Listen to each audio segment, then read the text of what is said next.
ശ്രോതാക്കൾ കർത്താവിന്റെ നിസ്തുല്യ നാമത്തിൽ സ്നേഹവന്ദനം. ഒരിക്കൽ കൂടെ ജീവനുള്ള ദൈവത്തിന്റെ വചനവുമായി നിങ്ങളെ സമീപിപ്പാൻ കർത്താവിന് വലിയ അവസരം കർത്താവിനെ സ്തുതിക്കുകയാണ്. ഈ പ്രഭാഷണം നിങ്ങൾക്ക് അനുഗ്രഹമാകുന്നു എന്നറിയിൽ സന്തോഷമുണ്ട്. കത്തുകളിലൂടെ, ഇമെയിലിലൂടെ, ഫോണിലൂടെ പ്രാർത്ഥന ആവശ്യപ്പെട്ട് ഞങ്ങളെ വിളിക്കുന്ന എല്ലാവർക്കും ഒരിക്കൽ കൂടെ കർത്താവിന്റെ നാമത്തിൽ നന്ദി വന്ദനം നൽകുന്നു. ദൈവം നിങ്ങൾക്ക് വേണ്ടി അത്ഭുതങ്ങൾ ചെയ്യും. ഒരു ടീം നിങ്ങളുടെ പ്രാർത്ഥനാ വിഷയങ്ങൾക്ക് വേണ്ടി തുടർമാനമായി പ്രാർത്ഥിച്ചുകൊണ്ടിരിക്കുന്നു. ദൈവം നിങ്ങളുടെ പ്രാർത്ഥനയ്ക്ക് മറുപടി നൽകുമ്പോൾ ദയവായി ഞങ്ങളെ അറിയിപ്പാൻ മറക്കരുത്. ദൈവത്തിന്റെ പരിശുദ്ധാത്മാവ് ഇപ്പോൾ നിങ്ങളെ അറിയിപ്പാൻ ഏൽപ്പിച്ച ദൂതിലേക്ക് ഞാൻ പ്രവേശിക്കുന്നു. വിശുദ്ധ മത്തായി എഴുതിയ സുവിശേഷം 2-ാം അധ്യായം 1 മുതലുള്ള വാക്യങ്ങൾ ഇപ്പോൾ ഞാൻ വായിക്കുന്നു. ഹെരോദാ രാജാവിന്റെ കാലത്ത് യേശു യഹൂദിയിലെ ബേത്ലഹേമിൽ ജനിച്ച ശേഷം കിഴക്കുന്ന് വിദ്വാൻമാർ യെരൂശലേമിലെത്തി. യഹൂദന്മാരുടെ രാജാവായി പിറന്നവനെവിടെ? ഞങ്ങൾ അവന്റെ നക്ഷത്രം കിഴക്ക് കണ്ടു, അവനെ നമസ്കരിക്കുവാൻ വന്നിരിക്കുന്നു എന്ന് പറഞ്ഞു. ഹെരോദാ രാജാവ് അത് കേട്ടിട്ട് അവനും യെരൂശലേമൊക്കെയും ഭ്രമിച്ചു.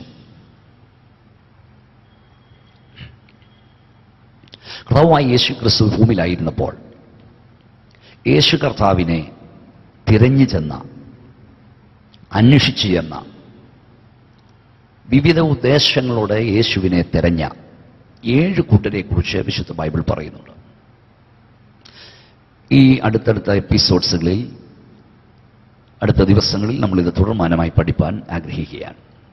ഇതൊരു തുടർമാനമായ പഠനമായതുകൊണ്ട് ദയവായി നിങ്ങൾ എല്ലാ ദിവസവും ഈ പ്രഭാഷണം ഈ സമയത്ത് ശ്രദ്ധിക്കുവാൻ മറക്കരുത് എന്ന് ഓർപ്പിക്കുകയാണ്. ഇവിടെ കർത്താവായ യേശു ക്രിസ്തുവിനെ തെരഞ്ഞു ചെല്ലുന്ന വിദ്വാൻമാരെ കുറിച്ച് നാം കാണുന്നു. ദിവ്യനായൊരു മനുഷ്യൻ, അത്ഭുതവാനായൊരു മനുഷ്യൻ,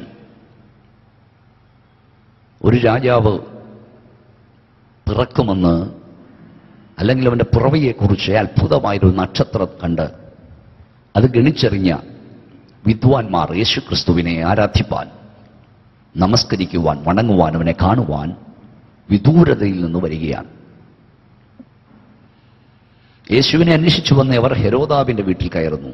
രാജകൊട്ടാരത്തിൽ ചെല്ലുന്നു. യേശു എവിടെയായിരിക്കും ജനിച്ചതെന്ന് വിചാരിച്ച് നാം വായിച്ചത് ഇങ്ങനെയാണ്: വിദ്വാൻമാർ യെരൂശലേമിലെത്തി. യഹൂദന്മാരുടെ രാജാവായി പിറന്നവൻ എവിടെ? ഞങ്ങൾ അവന്റെ നക്ഷത്രം കിഴക്ക് കണ്ടു, അവനെ നമസ്കരിക്കുവാൻ വന്നിരിക്കുന്നു എന്ന് പറഞ്ഞു. ഹെരോദാ രാജാവ് അത് കേട്ടിട്ട് അവനും യെരൂശലേമൊക്കെയും ഭ്രമിച്ചു. ശ്രദ്ധിക്കുക, യേശുക്രിസ്തുവിന്റെ ജനനവൃത്താന്തം തിരിച്ചറിഞ്ഞ വിദ്വാൻമാർ സന്തോഷിക്കുന്നു. സുവിശേഷങ്ങൾ നമ്മൾ പഠിച്ചാൽ യേശു കർത്താവ് ജനിച്ചപ്പോൾ അവന്റെ ജനനവൃത്താന്തം പറഞ്ഞ ആട്ടിടയന്മാർ സന്തോഷിക്കുന്നു. അവന്റെ ജനനവൃത്താന്തം ലോകത്തോട് അറിയിച്ച ദൂതന്മാർ സന്തോഷിക്കുന്നു. അവർ പറഞ്ഞത് സർവ്വജനത്തിനും ഉണ്ടാകുവാനുള്ള മഹാസന്തോഷം ഞങ്ങൾ നിങ്ങളോട് അറിയിക്കുന്നു. അപ്പോൾ യേശുക്രിസ്തുവിന്റെ ജന്മം വിദ്വാൻമാർക്ക് സന്തോഷമായി, ആട്ടിടയന്മാർക്ക് സന്തോഷമായി, സ്വർഗീയദൂതന്മാർക്ക് സന്തോഷമായി. ലൂക്കോസിന്റെ സുവിശേഷം 2-ാം അധ്യായത്തിൽ ഒരു വയോവൃദ്ധനുണ്ട്, ഒരു അഭിഷക്തൻ, ശിമോൻ എന്നാണ് അദ്ദേഹത്തിന്റെ പേര്. യേശുവിനെ കയ്യിലേറ്റി ആ മനുഷ്യൻ പറയുന്നു, ഇപ്പോൾ നാഥാ, തിരുവചനം പോലെ നീ എന്നെ സമാധാനത്തോടെ വിട്ടയക്കുന്നു.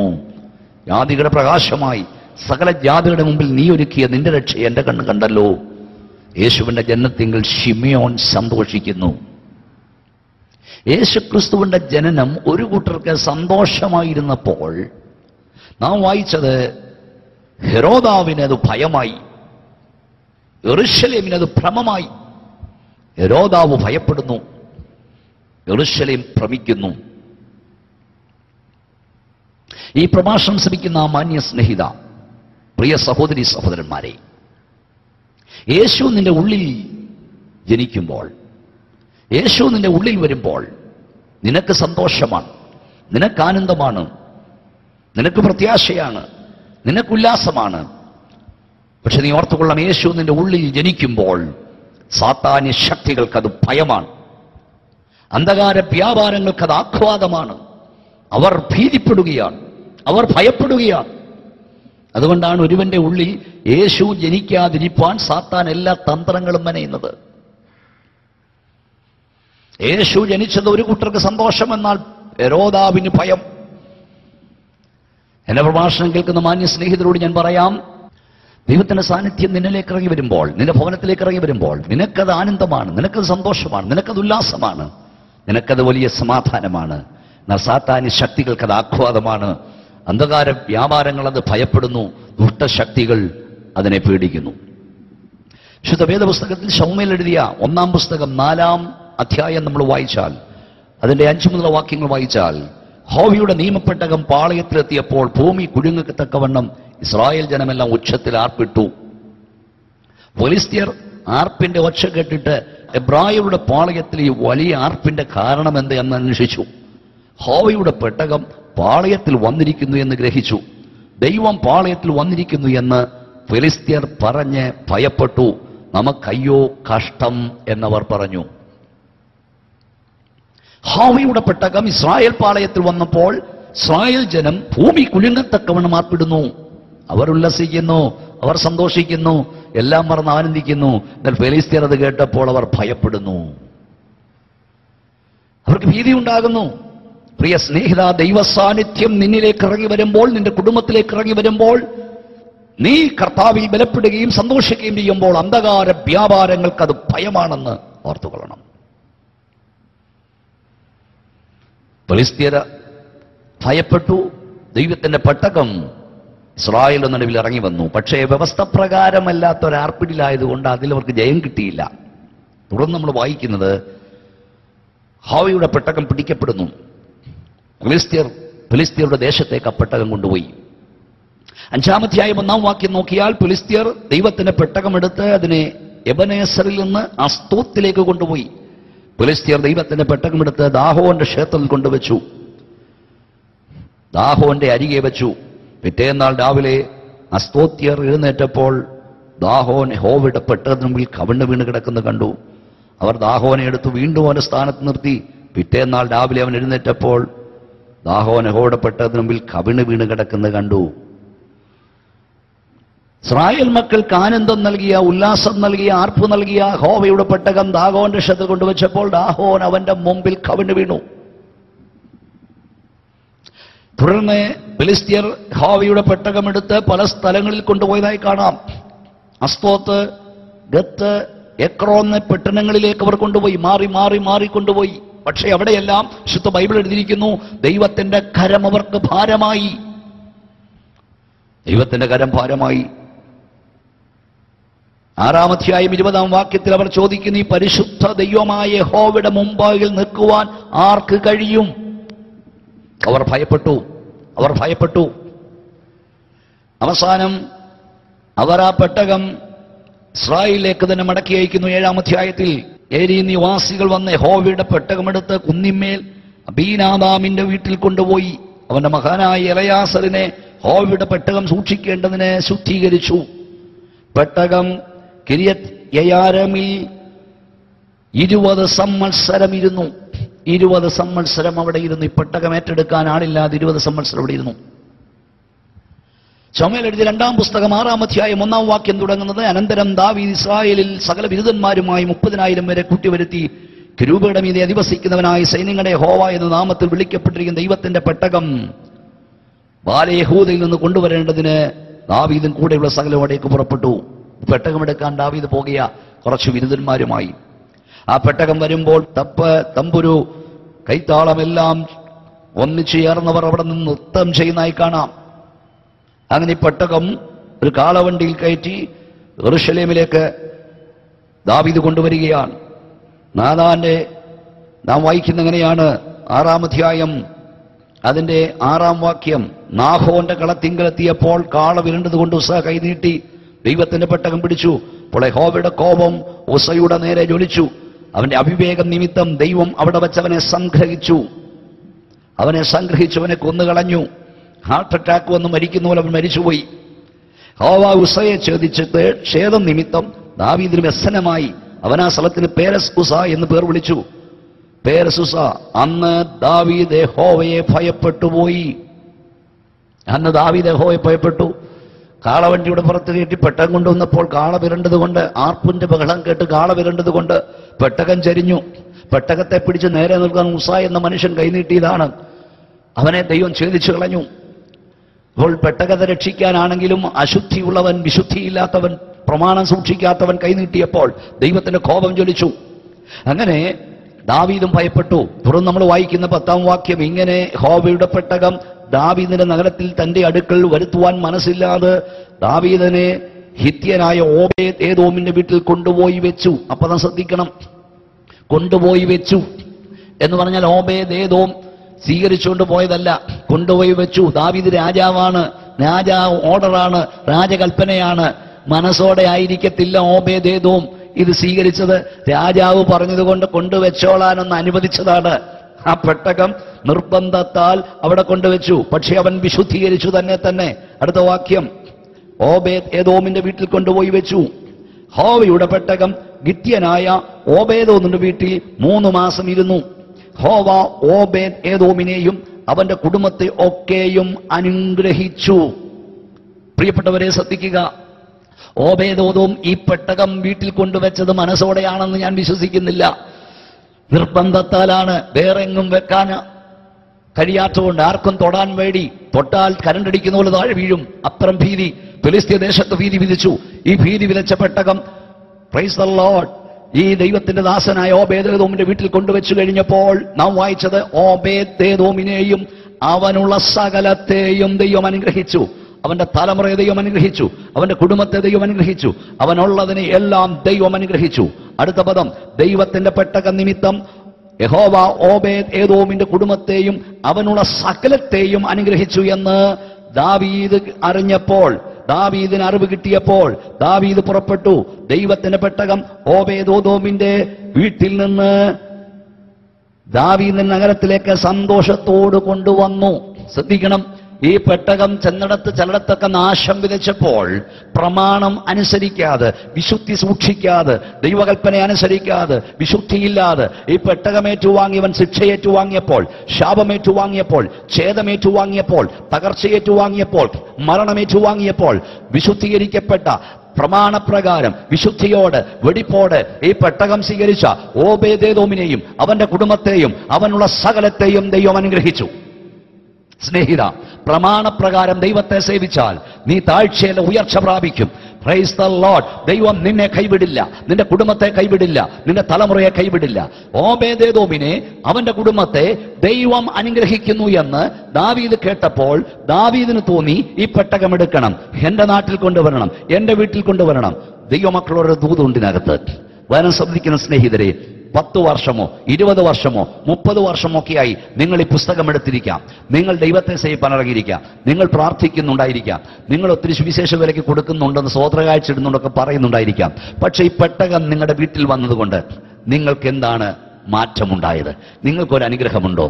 നിങ്ങൾക്കൊരു രൂപാന്തരമുണ്ടോ? നിങ്ങൾക്കൊരു മാറ്റമുണ്ടോ? മറ്റുള്ളവർ കാണുമ്പോൾ നിങ്ങളിൽ എന്തെങ്കിലും വ്യത്യാസമുണ്ടോ? ഈ പെട്ടകം വന്നവന്റെ വീട്ടിൽ ഒരു വ്യത്യാസം വേണം. ഹല്ലേലൂയ. ദൈവത്തിന്റെ പെട്ടകം ഇരിക്കുന്നവന്റെ വീട്ടിൽ ഒരു വ്യത്യാസം വേണം. ആരാധിക്കുന്ന നിന്റെ വീട്ടിൽ ഒരു വ്യത്യാസം വേണം. യേശു ഉള്ളിൽ ജനിച്ച നിന്നിൽ ഒരു വ്യത്യാസം വേണം. യേശുവിന്റെ സാന്നിധ്യമുള്ള നിന്റെ വീട്ടിൽ ഒരു രൂപാന്തരം വേണം. മറ്റെങ്ങുമില്ലാത്തൊരു സമാധാനവും, മറ്റെങ്ങുമില്ലാത്തൊരു സ്വസ്ഥതയും, മറ്റെങ്ങുമില്ലാത്തൊരു സമാധാനവും, മറ്റെങ്ങുമില്ലാത്തൊരു സന്തോഷവും നിന്റെ ഭവനത്തിലുണ്ടാകണം. ഈ പെട്ടകമിരുന്ന നിന്റെ വീട്ടിൽ അധോഗതിയല്ല, മേൽഗതി. ഈ പെട്ടകമിരിക്കുന്ന നിന്റെ വീട്ടിൽ, പ്രൈസ് ദി ലോർഡ്, ശാപമല്ല അനുഗ്രഹം. ഈ പെട്ടകമിരിക്കുന്ന നിന്റെ വീട്ടിൽ തകർച്ചയല്ല ഉയർച്ച. ഈ പെട്ടകമിരിക്കുന്ന നിന്റെ വീട്ടിൽ സമാധാനം കവിഞ്ഞൊഴുകണം. നിന്റെ വീടിന്റെ വ്യത്യാസം മറ്റുള്ളവർ കാണണം. നിന്റെ വീടിന്റെ വ്യത്യാസം ഈ പെട്ടകം വന്നതിനാൽ, ഈ പെട്ടകം അകത്ത് വന്നതിനാൽ നിനക്ക് വന്ന വ്യത്യാസം മറ്റുള്ളവർ കാണുമ്പോൾ അവർ പറയും, ഞങ്ങൾക്കും ഈ പെട്ടകം വേണം. അവരും ഈ പെട്ടകം എടുക്കാൻ തയ്യാറാകും. നിന്നിൽ യേശു കർത്താവ് വന്നാൽ, നിന്റെ ഉള്ളിൽ യേശു ജനിച്ചാൽ നിനക്ക് വലിയൊരു മാറ്റം വേണം. നിനക്കൊരു രൂപാന്തരം വരണം. നിനക്ക് വരുന്ന രൂപാന്തരം, നിന്റെ ജീവിതത്തിൽ വന്ന മാറ്റം, നിന്റെ ജീവിതത്തിൽ വന്ന വ്യത്യാസം കണ്ടുകൊണ്ട് വേണം പലരും ഈ പെട്ടകത്തെ ഏറ്റെടുക്കുവാൻ. എന്തുകൊണ്ട് പലരും ഇന്ന് സുവിശേഷത്തോട് വിമുഖത കാണിക്കുന്നു? പലരും യേശുവിനെ വേണ്ടെന്ന് എന്തുകൊണ്ട് വെക്കുന്നു? പെട്ടകം കയ്യിലുണ്ടെന്ന് പറയുന്ന, പെട്ടകം വീട്ടിലുണ്ടെന്ന് പറയുന്ന, ഹോവയുടെ നിത്യനായ ഹോവയുടെ പെട്ടകം വീട്ടിലുണ്ടെന്ന് പറയുന്ന, അനാദ്യനായ ദൈവം ഹൃദയത്തിൽ ജനിച്ചെന്ന് പറയുന്ന, നിനക്കൊരു രൂപാന്തരമില്ല, നിനക്കൊരു വ്യത്യാസമില്ല, നിനക്കൊരു മാറ്റം കാണുന്നില്ല. നിനക്ക് മാറ്റമില്ലാത്തത് കൊണ്ടാണ്, നിനക്ക് വ്യത്യാസമില്ലാത്തത് കൊണ്ടാണ് പലരും ഈ പെട്ടകം അന്വേഷിച്ചു വരാത്തവർ. എന്നാൽ നിനക്ക് വ്യത്യാസം വന്നാൽ, നിനക്ക് രൂപാന്തരം വന്നാൽ, നിന്നിൽ പ്രകടമായ മാറ്റം വന്നാൽ, ദൈവം നിന്നെ അനുഗ്രഹിക്കുന്നു എന്ന് മനസ്സിലായാൽ, നിന്റെ കുടുംബത്തിന് മാറ്റം വന്നാൽ, നിന്റെ കുഞ്ഞുങ്ങളിൽ രൂപാന്തരം വന്നാൽ, പലരും ഈ പെട്ടകം അന്വേഷിക്കും. നാളുകളായി പെട്ടകം ചുമക്കുന്നത് പറയുന്ന പ്രിയപ്പെട്ടവരെ, നിങ്ങൾക്ക് മാറ്റമുണ്ടോ? നിങ്ങൾക്ക് രൂപാന്തരമുണ്ടോ? നിങ്ങളുടെ കുഞ്ഞുങ്ങൾക്ക് മാറ്റമുണ്ടോ? സാധാരണ മറ്റുള്ള ആളുകളെ പോലെ തന്നെയാണ് നിങ്ങളുടെ മക്കളുമെങ്കിൽ, മറ്റുള്ള വീടുകളെ പോലെയാണ് നിങ്ങളുടെ വീടുമെങ്കിൽ, എന്നും അടിയും, എന്നും ബഹളവും, എന്നും കലഹവും, എന്നും പരാതി പറച്ചിലും, എന്നും കുറ്റം പറച്ചിലും, എന്നും സങ്കടവും, എന്നും കരച്ചിലും, എന്നും ആവലാതിയും, എന്നും വേവലാതിയുമാണ് നിങ്ങളുടെ അവസ്ഥയെങ്കിൽ, പിന്നെ ആര് ഈ പെട്ടകം എടുക്കും? ഈ പെട്ടകം രൂപാന്തരം വരുത്തുന്ന പെട്ടകമാണ്. ഈ പെട്ടകം അനുഗ്രഹിക്കുന്ന പെട്ടകമാണ്. യേശു നിന്റെ വീട്ടിൽ വന്നാൽ നിനക്ക് മാറ്റമുണ്ടാകും, നിന്റെ കുടുംബത്തിന് മാറ്റമുണ്ടാകും, നിന്റെ കുഞ്ഞുങ്ങൾക്ക് മാറ്റമുണ്ടാകും. ദൈവം നിങ്ങളുടെ അവസ്ഥ മാറ്റും. ഓബോധത്തിനുള്ള സകലത്തെയും ദൈവം അനുഗ്രഹിച്ചു. അപ്പോൾ ദാവീദിന് തോന്നി ഈ പെട്ടകം എടുക്കണമെന്ന്. മാന്യ സ്നേഹിതരെ, പ്രാർത്ഥിക്കുന്നവരെ, ഉപവസിക്കുന്നവരെ, ആരാധിക്കുന്നവരെ, യേശുവുള്ള വീട്ടിന് മാറ്റം വേണം. നിങ്ങളുടെ വീടിന്റെ മാറ്റം നിങ്ങളുടെ അയൽക്കാർ ശ്രദ്ധിക്കണം. അത് കണ്ടുകൊണ്ട് ഈ പെട്ടകം ഞങ്ങൾക്കും വേണമെന്ന് പറഞ്ഞവർ വരണം. ഈ പെട്ടകം ഞങ്ങളുടെ വീട്ടിൽ വരണം. യേശു നിന്നിലുണ്ടെങ്കിൽ നിന്നിൽ വന്ന മാറ്റം ലോകം ദർശിക്കണം. അവർ പറയണം, നിനക്ക് രൂപാന്തരം നൽകിയ, നിന്നെ മാറ്റിമറിച്ച യേശു എനിക്കും വേണം, ആ കർത്താവ് എന്നിലും വേണം, എൻ്റെ കുടുംബത്തിൽ വരണം, എൻ്റെ കുഞ്ഞുങ്ങളിൽ വരണം. യേശു വന്നാൽ രൂപാന്തരമാണ്. പ്രിയപ്പെട്ടവരെ, നമ്മൾ വായിച്ച വേദഭാഗം വളരെ പ്രധാനപ്പെട്ടതാണ്. വിദ്വാൻമാർ യേശുവിനെ അന്വേഷിച്ചത് അവനെ ആരാധിക്കാൻ വേണ്ടിയാണ്. യേശുവിനെ ആരാധിക്കുവാൻ വേണ്ടി അവർ ബന്ധപ്പെടുന്നു. വളരെ ബന്ധപ്പെട്ടവർ യേശു ജനിച്ച സ്ഥലം അന്വേഷിച്ച് വരികയാണ്. ആ വഴിയാത്രയിൽ അവർക്ക് വഴിതെറ്റി. ഹെരോദാവിന്റെ വീട്ടിൽ അവർ കയറി. എങ്കിലും അവർ ലക്ഷ്യസ്ഥാനത്തെത്തി.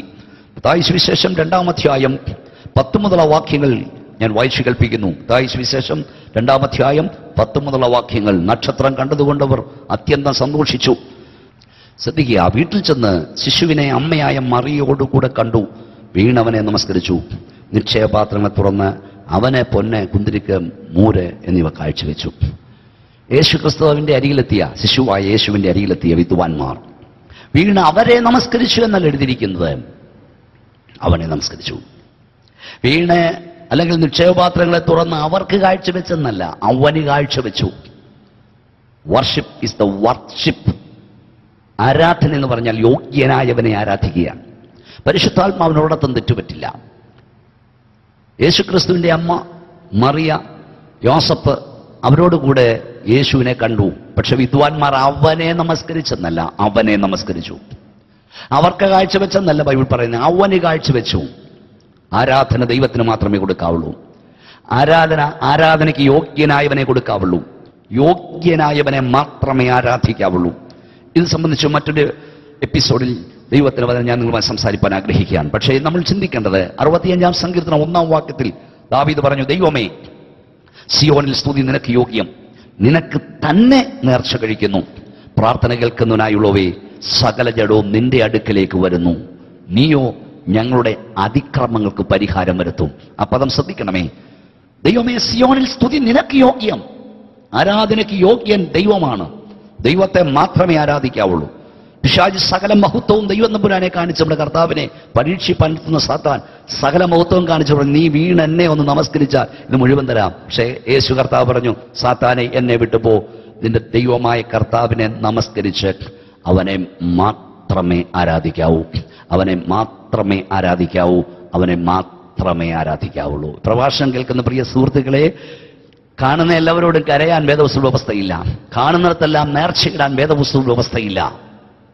കാണുന്നവരോടെല്ലാം സങ്കടം പറയുവാൻ, എല്ലാവരെയും പ്രാർത്ഥിക്കാൻ, എല്ലാവരോടും നിലവിളിപ്പാൻ, എല്ലാവരെയും ആരാധിപ്പാൻ വേദപുസ്തക വ്യവസ്ഥയില്ല. നീ പ്രാർത്ഥിക്കേണ്ടത്, നീ കരയേണ്ടത് സർവശക്തനോടാണ്. നീ പ്രാർത്ഥിക്കേണ്ടത് നിന്റെ പ്രാർത്ഥന കേൾക്കുന്നവനോടാണ്. നീ പ്രാർത്ഥിക്കേണ്ടത് ഉത്തരം തരുന്നവനോടാണ്. നീ പ്രാർത്ഥിക്കേണ്ടത് നിന്റെ പ്രതിസന്ധികൾക്ക്, പ്രശ്നങ്ങൾക്ക് പരിഹാരം തരുവാൻ കഴിവുള്ള ദൈവത്തോടാണ്. ആരാധന യോഗ്യനായവനാണ്. യോഗ്യനായവന് മാത്രമേ ആരാധിക്കാവുള്ളൂ. എല്ലാവരെയും ആരാധിക്കാൻ വേദപുസ്തക വ്യവസ്ഥയില്ല. യേശുക്രിസ്തുവിനെ അവർ നമസ്കരിച്ചു, യേശുവിനെ അവർ ആരാധിച്ചു, നിക്ഷേപപാത്രനെ തുടർന്ന് അവന് കാഴ്ചവെച്ചു. ഇപ്പോൾ ദൈവത്തെ മാത്രമേ ആരാധിക്കാവുള്ളൂ. ആരാധനയ്ക്ക് യോഗ്യനായവനെ മാത്രമേ സ്തുതിക്കാവുള്ളൂ. നമ്മൾ വായിച്ചത് യേശു കർത്താവിനെ ആരാധിപ്പാൻ വേണ്ടി വിദ്വാൻമാർ ബന്ധപ്പെടുകയാണ്. ദൈവത്തെ ആരാധിപ്പാൻ ഒരു ബദ്ധപ്പാട് നിങ്ങൾക്കുണ്ടാകണം. ദൈവത്തെ സ്തുതിപ്പാൻ ഒരു ബദ്ധപ്പാട് നിങ്ങൾക്കുണ്ടാകണം. നിങ്ങൾക്ക് ആ ബദ്ധപ്പാടുണ്ടോ പ്രിയപ്പെട്ടവരെ? ദൈവത്തെ ആരാധിപ്പാനുള്ള ബദ്ധപ്പാട് നിങ്ങൾക്കുണ്ടോ? ഇന്ന് ആരാധന എന്നൊക്കെ പറഞ്ഞാൽ പല ആളുകളും വിചാരിച്ചിരിക്കുന്നത് ഒരു മെനക്കേടുകാരുടെ പരിപാടിയാണ്. ഫറവോന്റെ അരികിൽ മോശ എന്നപ്പോൾ ഫറവോൻ പറഞ്ഞത്, മോശയെ, അഹരോനെ, നിങ്ങൾ ഈ ജനത്തെ മെനക്കെടുത്തരുതെന്നാണ്. പ്രായരുടെ ദൈവമായ യഹോവയെ നമസ്കരിപ്പാൻ ജനത്തെ വിട്ടയക്കണമെന്ന് പറഞ്ഞപ്പോൾ ഫറവോൻ പറഞ്ഞു, നിങ്ങൾ ജനത്തെ മെനക്കെടുത്തരുത്. മെനക്കേടാണ് ആരാധന എന്ന് കാണുന്ന ആളുകളുണ്ട്. ആരാധന മെനക്കേടല്ല പ്രിയപ്പെട്ടവരെ. ഇവിടെ നിയമത്തിൽ ഇസ്രായേൽ ദൈവം കൽപ്പന കൊടുത്തു, 6 ദിവസം നിന്റെ വേല ചെയ്യുക, 7-ാം ദിവസം സ്വസ്ഥമായിരിക്കുക. 7-ാം ദിവസം നിന്റെ ദൈവമായ യഹോവയ്ക്കുള്ളതാണ്. ആവർത്തന പുസ്തകം 12:12. നിന്റെ ദൈവമായ യഹോവ തന്റെ നാമം സ്ഥാപിപ്പാൻ തിരഞ്ഞെടുക്കപ്പെട്ട സ്ഥലത്ത് നീയും നിന്റെ കുടുംബവും നിന്റെ മക്കളും നിന്റെ പട്ടണത്തിൽ ലേവ്യനും നിന്റെ ദാസനും നിന്റെ ദാസിയും സന്തോഷിക്കണം. ആ ദിവസം നീ ജോലിക്ക് പോകരുത്, വേലയ്ക്ക് പോകരുതെന്ന് സന്തോഷിക്കണം. പഴയ നിയമത്തിൽ 7-ാം ദിവസമാണ് ആരാധനയ്ക്കായി നൽകിയതെങ്കിൽ പുതിയ നിയമത്തിൽ ആത്മകാല പിതാക്കന്മാർ ആഴ്ചവട്ടത്തിന്റെ 1-ാം നാൾ അവർ അപ്പം നുറുക്കുവാൻ കൂടി വന്നു.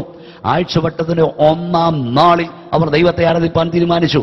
പഴയ നിയമഭക്തന്മാർ ആഴ്ചയുടെ അവസാനം 7-ാം ദിവസം ദൈവത്തെ ആരാധിപ്പാൻ വേർതിരിച്ചെങ്കിൽ പുതിയ നിയമഭക്തന്മാർ ആഴ്ചയുടെ 1-ാം ദിവസം തന്നെ ദൈവത്തെ ആരാധിപ്പാൻ വേർതിരിച്ചു. ദൈവത്തോടൊപ്പം നിന്റെ ജീവിതം തുടങ്ങുക, ദൈവത്തോടൊപ്പം നിന്റെ ആഴ്ച തുടങ്ങുക, ദൈവത്തോടൊപ്പം നിന്റെ ദിവസം തുടങ്ങുക. ആരാധന ഒരു തമാശയാണ് ചിലർക്ക്, ആരാധന ഒരു കളിയാണ് ചിലർക്ക്, ആരാധന ചിലർക്ക് ഒരു നിസാരമാണ്. പ്രിയ സ്നേഹിത, ആരാധനയെക്കുറിച്ചുള്ള തിഷ്ടം നിനക്കുണ്ടാകണം. ആരാധനയെക്കുറിച്ചുള്ള കാഴ്ചപ്പാട് നിനക്കുണ്ടാകണം. ദൈവത്തെ മഹത്വപ്പെടുത്തുവാൻ ഒരു തിടുക്കം നിനക്കുണ്ടാകണം. ഒരു ബദ്ധപ്പാട് നിനക്കുണ്ടാകണം. നാം വായിക്കുന്നത് ലൂക്കോസിന് സുവിശേഷം 1-ാം അധ്യായത്തിന്റെ 39 മുതലുള്ള വാക്യങ്ങൾ വായിച്ചാൽ, കൃപ ലഭിച്ച മറിയ കൃപ ലഭിച്ച എലിസബത്തിനെ തേടി പോകുന്നു. കൃപ ലഭിച്ച മറിയ ആരാധിക്കേണ്ടത് കൃപ ലഭിച്ച എലിസബത്തിനോട് ചേർന്നാണ്. കൃപ ലഭിച്ച മറിയ കൃപ ലഭിച്ച എലിസബത്തിനെ കണ്ടു, ഒരു വാക്ക് പറഞ്ഞതേ ഉള്ളൂ. നമ്മുടെ വായിക്കുന്ന ഇങ്ങനെയാണ്, മറിയയുടെ വന്ദനസ്വരം എലിസബത്ത് കേട്ടപ്പോൾ അവരുടെ ഉള്ളിൽ പിള്ളത്തുള്ളി. Praise the Lord. ശ്രദ്ധിക്കൂ പ്രിയപ്പെട്ടവരെ, കൃപയില്ലാതെ 1000 ആരാധന ആരാധിക്കുന്നതിനേക്കാൾ കൃപയോടുകൂടി ഒരൊറ്റ ആരാധന ആരാധിക്കുന്നതാണ് ശ്രേഷ്ഠത. കൃപയില്ലാത്ത ആരാധനയിൽ പോകുന്ന നിർത്തി കൃപയുടെ വ്യാപാരമുള്ള ആരാധന തിരഞ്ഞെടുക്കണം. 1000 തവണ നീ ആരാധിച്ചിട്ടും ദൈവപ്രസാദം ലഭിക്കുന്നില്ലെങ്കിൽ, ദൈവശബ്ദം കേൾക്കാൻ കഴിയുന്നില്ലെങ്കിൽ ആ ആരാധന കൊണ്ട് ഫലമില്ല. നീ ഒറ്റ ദിവസമേ ആരാധിച്ചുള്ളെങ്കിലും, ഒരു തവണ ആരാധിച്ചുള്ളെങ്കിലും ആ ആരാധനയിൽ ദൈവശബ്ദം കേൾക്കട്ടെ. ദൈവത്തിന്റെ ശക്തി നിന്റെ മൺകൂടാരത്തിൽ വ്യാപരിക്കട്ടെ. ദൈവത്തിന്റെ കൃപ നിന്റെ മേൽ പകരപ്പെടട്ടെ. ദൈവശബ്ദം കേൾക്കുന്ന ആരാധന, ദൈവീയ സാന്നിധ്യം അനുഭവിക്കുന്ന ആരാധന, ദൈവത്തിന്റെ കരത്തിന്റെ സ്പർശനം അനുഭവിക്കുന്ന ആരാധന. ആരാധനയത്രേ നിങ്ങൾക്ക് ആവശ്യം. നിങ്ങൾ ആരാധനയ്ക്ക് വേണ്ടി ഒരു ബദ്ധപ്പാടുള്ളവനായിരിക്കണം. ആരാധനയ്ക്ക് വേണ്ടി നിങ്ങൾ വില കൊടുപ്പാൻ തയ്യാറാകണം. ആരാധനയ്ക്ക് വേണ്ടി നിങ്ങളുടെ ഉള്ളം തുടിക്കണം. അങ്ങനെയായാൽ ദൈവം നിങ്ങളെ കൈവിടില്ല, നിങ്ങളുടെ തലമുറയെ കൈവിടില്ല. യശയ്യാപ്രവചനത്തിൽ എഴുതിക്കുന്ന ഈ വിശുദ്ധ ദിവസത്തിൽ നിന്റെ കാര്യാദികൾ നോക്കാതെ നിന്റെ കാലടക്കി വെച്ച് വിശുദ്ധ ദിവസത്തെ ബഹുമാനയോഗ്യമെന്ന് എണ്ണിയാൽ ഞാൻ നിന്റെ കാര്യം നോക്കും. നിന്നെ ഉന്നതങ്ങളിൽ ഞാൻ വാഹനമേറിക്കും. ഇരുട്ടിലെ ഗുപ്ത നിധികളെ ഞാൻ തരും, ഗുപ്ത നിക്ഷേപങ്ങളെ തരും. നീയും നിന്റെ പിതാക്കന്മാരും അറിയിട്ടില്ലാത്ത ശ്രേഷ്ഠതകൾ കൊണ്ട്, നന്മകൾ കൊണ്ട് ഞാൻ നിന്നെ വഴി നടത്തും. പ്രിയപ്പെട്ടവരെ, ആരാധിക്കുവാൻ, ദൈവത്തെ മഹത്വപ്പെടുത്തുവാൻ, ദൈവത്തെ സ്തുതിക്കുവാൻ നിങ്ങളുടെ ഉള്ളിൽ ഒരു തിടുക്കമുണ്ടാകട്ടെ, ഒരു വാഞ്ഛയുണ്ടാകട്ടെ. ആരാധനയ്ക്കായി കൊതിക്കുന്ന ഒരു മനസ്സ് നിങ്ങൾക്കുണ്ടാകട്ടെ. ഞാൻ ഈ പ്രഭാഷണത്തിൽ ആരംഭത്തിൽ ഓർപ്പിച്ചതുപോലെ നിന്നിൽ നിന്ന് സ്തുതി ഉയരട്ടെ, നിന്നിൽ നിന്ന് സ്തോത്രയാഗം ഉയരട്ടെ, നിന്റെ ഭവനത്തിൽ നിന്ന് ആരാധനയുടെ പുകയുയരട്ടെ, നിന്റെ ഭവനത്തിൽ നിന്ന് പ്രാർത്ഥനയുടെ ധൂപബോധം ഉയരട്ടെ. നിന്റെ ഭവനത്തിൽ ആരാധന വരുമ്പോൾ, നിന്നിൽ ദൈവശക്തി നിറയുമ്പോൾ നിന്റെ ഹൃദയം സന്തോഷിക്കും, നിനക്ക് ആനന്ദിപ്പാൻ കഴിയും. അതോടൊപ്പം തന്നെ സാത്താന്യ ശക്തികൾ തകർക്കപ്പെടും. അവർ ഭീതി പിടിക്കുവാൻ തുടങ്ങും, അവർ ഭയപ്പെടുവാൻ തുടങ്ങും, അവർക്ക് ആഘാതമേൽപ്പിക്കുവാൻ കഴിയും. നിങ്ങളുടെ ഭവനത്തിൽ ദൈവപ്രവൃത്തി വെളിപ്പെടണോ?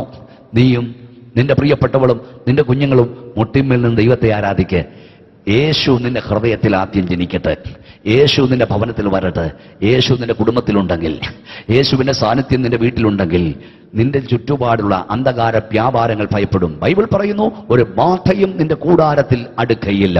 സിംഹത്തിന്മേലും അണലിമേലും നീ ചവിട്ടും, ബാലസിംഹത്തെയും പേരും പാമ്പിനെയും നീ മെതിച്ചു കളയും. എന്റെ പ്രഭാഷണം കേൾക്കുന്ന പ്രിയപ്പെട്ട സ്നേഹിതരെ, ഈ പ്രഭാഷണം അവസാനിപ്പിക്കുമ്പോൾ ഞാൻ നിങ്ങളോട് പറയുന്നു, ഒന്ന്, യേശു നിന്റെ ഭവനത്തിൽ ഉണ്ടെന്ന് ഉറപ്പ് പ്രാപിക്കുക. യേശു നിന്റെ ഉള്ളിലുണ്ടെന്ന് ഉറപ്പ് പ്രാപിക്കുക. യേശു നിന്റെ കുഞ്ഞുങ്ങളുടെ ഉള്ളിൽ ജനിച്ചെന്ന് ഉറപ്പ് പ്രാപിക്കുക. രണ്ട്, ദൈവത്തിന്റെ തേജസ് കൊണ്ട് നിന്റെ ഭവനം നിറയപ്പെടട്ടെ. ദൈവത്തിന്റെ ഷെക്കൈന കൊണ്ട് നിന്റെ വീട് നിറയപ്പെടട്ടെ. ദൈവത്തിന്റെ അഗ്നിയാൽ നീ നിറയപ്പെടട്ടെ. ദൈവത്തിന്റെ കൃപയുടെ വ്യാപാരത്താൽ നിറയപ്പെടട്ടെ. അങ്ങനെയെങ്കിൽ ഒരു അന്ധകാര വ്യാപാരത്തിനും നിന്നെ നോട്ടമിടുവാൻ കഴിയില്ല, നിന്നെ തകർക്കാൻ കഴിയില്ല, നിന്റെ തലമുറയെ സ്പർശിപ്പാൻ കഴിയില്ല. യേശുവിന്റെ കൃപ, അഭിഷേകത്തിന്റെ ശക്തി നിങ്ങളുടെ മേൽ, നിങ്ങളുടെ കുടുംബത്തിന്മേൽ, നിങ്ങളുടെ കുഞ്ഞുങ്ങളുടെ മേൽ ഇപ്പോൾ തന്നെ വ്യാപരിച്ച് തുടങ്ങുമാറാകട്ടെ. ഞാൻ നിങ്ങൾക്ക് വേണ്ടി പ്രാർത്ഥിക്കുന്നു. യേശു കർത്താവ് നിന്റെ ഭവനത്തിലുണ്ടെന്ന് നിനക്ക് ഉറപ്പുണ്ടോ? യേശു കർത്താവ് നിന്റെ ഉള്ളിലുണ്ടെന്ന് നിനക്ക് ഉറപ്പുണ്ടോ? ഇല്ലെങ്കിൽ ഇന്ന് നീ ഉറപ്പ് പ്രാപിക്കണം. നിന്റെ ഭവനത്തിൽ ആരാധന വരുന്നുണ്ടോ? നിന്റെ ഭവനത്തിൽ സ്തോത്രം വരുന്നുണ്ടോ? ദൈവത്തെ ആരാധിപ്പാനുള്ള ഒരു തിടുക്കം നിനക്കുണ്ടോ? സ്തോത്രം. ബൈബിൾ പറയുന്നു, നിന്റെ സന്നിൽ കഴിക്കുന്ന ഒരു ദിവസം വേറെ 1000 ദിവസങ്ങളെക്കാൾ ഉത്തമ. നിന്റെ സന്നിധിയിൽ കഴിക്കുന്ന ഒരു ദിവസം വേറെ 1000 ദിവസങ്ങളെക്കാൾ ഉത്തമ. ദൈവസന്നിധിയിൽ നീ ചെലവഴിക്കുന്ന ഒരു ദിവസം 1000 ദിവസത്തെക്കാൾ ഉത്തമ എന്ന് പറഞ്ഞാൽ, ഒരു ആരാധന നഷ്ടമായാൽ 1000 ദിവസം നഷ്ടപ്പെടും തുല്യമാണ്. ദൈവത്തെ ആരാധിപ്പാട് തിടുക്കമുണ്ടാകണം. നഷ്ടപ്പെട്ട ദിനങ്ങളെ ഓർക്കുക. 6 ദിവസം വേല ചെയ്യുക, 7-ാം ദിവസം ദൈവത്തിന് കൊടുക്കുക. ആ 7-ാം ദിവസവും നിനക്ക് വേണമെന്ന് പറഞ്ഞാൽ എൻ്റെ അർത്ഥം, കർത്താവേ എനിക്ക് 6 ദിവസം കൊണ്ട് തികയുന്നില്ല, 7-ാം ദിവസത്തോട് എനിക്ക് തരണമെന്ന. കർത്താവിൻ്റെ വേലയ്ക്ക് കൊടുക്കാതെ അതുകൂടെ നീ എടുത്ത് ചെലവാക്കുന്നെങ്കിൽ എൻ്റെ അർത്ഥം നിനക്ക് തികയുന്നില്ലെന്നാണ്. നിനക്ക് തികയുന്നില്ലെന്നാണ്. കർത്താവിനെ കൂടാതെ നിനക്ക് തികയില്ല. കർത്താവിന് കൊടുക്കൂ. കർത്താവിനെ ആരാധിപ്പാൻ ഏൽപ്പിക്കപ്പെടൂ. നിങ്ങളുടെ തലമുറയും അനുഗ്രഹിക്കപ്പെടും. നിങ്ങൾക്കായിപ്പോൾ ഞാൻ പ്രാർത്ഥിക്കുകയാണ്. നിങ്ങൾ എവിടെയാണോ അവിടെ ദൈവസാന്നിധ്യം ഇറങ്ങി വരും. നിങ്ങളുടെ ഭവനത്തിൽ ദൈവസാന്നിധ്യം ഇറങ്ങിടും. നിങ്ങളുടെ പ്രശ്നത്തിന്മേൽ ദൈവസാന്നിധ്യം ഇറങ്ങി വരട്ടെ. ദൈവത്തിന്റെ സാന്നിധ്യം ഇറങ്ങി വന്നാൽ നിങ്ങൾക്ക് ആർപ്പ്, നിങ്ങൾക്ക് ഉല്ലാസം, നിങ്ങൾക്ക് സന്തോഷം. പക്ഷേ അന്ധകാര ശക്തികൾക്ക് അത് ഭയമാണ്. ഞാൻ നിങ്ങൾക്ക് വേണ്ടി പ്രാർത്ഥിക്കുന്നു. കർത്താവേ, സൗഖ്യപിതാവേ, ഈ പ്രഭാഷണം ശ്രമിക്കുന്ന എല്ലാവർക്കും വേണ്ടി ഞാൻ പ്രാർത്ഥിക്കുന്നു. യേശുവിന്റെ നാമത്തിൽ ഞാൻ അവരെ അനുഗ്രഹിക്കുന്നു. ദൈവത്തിന്റെ സാന്നിധ്യം ഇപ്പോൾ അവരുടെ മൺകൂടാരത്തിൽ ഇറങ്ങിച്ചെല്ലട്ടെ കർത്താവേ. ദൈവത്തിന്റെ സാന്നിധ്യം ഇവിടെ ഭവനത്തിൽ ഇറങ്ങിച്ചെല്ലട്ടെ കർത്താവേ. അവരെ ഭീതിപ്പെടുത്തുന്ന, അവരെ ഭയപ്പെടുത്തുന്ന അന്ധകാര ശക്തികളെ അങ്ങ് ശാസിക്കണമേ കർത്താവേ. ഈ പ്രഭാഷണം കേൾക്കുന്നവരെ സൗഖ്യമില്ലാത്തവരോട് ഞാൻ പ്രാർത്ഥിക്കുന്നു. യേശുവിൻ നാമത്തിൽ നീ സൗഖ്യം നൽകണം. കടഭാരം അനുഭവിക്കുന്നവരോട് പ്രാർത്ഥിക്കുന്നു. ഇവിടെ കടഭാരം നീ മാറ്റി നൽകണമേ. കുടുംബത്തിൽ സ്വസ്ഥതയില്ലാത്തവരോട് ഞാൻ പ്രാർത്ഥിക്കുന്നു. ഇവിടെ ഭവനത്തിൽ വലിയ സമാധാനം നൽകണം. തലമുറയില്ലാത്തവരോട് ഞാൻ പ്രാർത്ഥിക്കുന്നു. അവർക്ക് തലമുറകളെ നൽകി നീ മാനിക്കണം. അങ്ങ് ഒരു അത്ഭുതം ചെയ്യണം. അവിടുത്തെ പ്രവൃത്തി അവരിൽ വെളിപ്പെടണം. പ്രാർത്ഥന കേട്ടനായി സ്തുതിക്കുന്നു, യേശുവിൻ നാമത്തിൽ തന്നെ.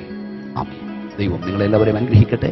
അടുത്ത ആഴ്ചയിൽ ഇതേ സമയത്ത് ഈ പ്രഭാഷണം കേൾക്കാൻ മറക്കരുത്. ദൈവം നിങ്ങളെ അനുഗ്രഹിക്കുമാറാകട്ടെ.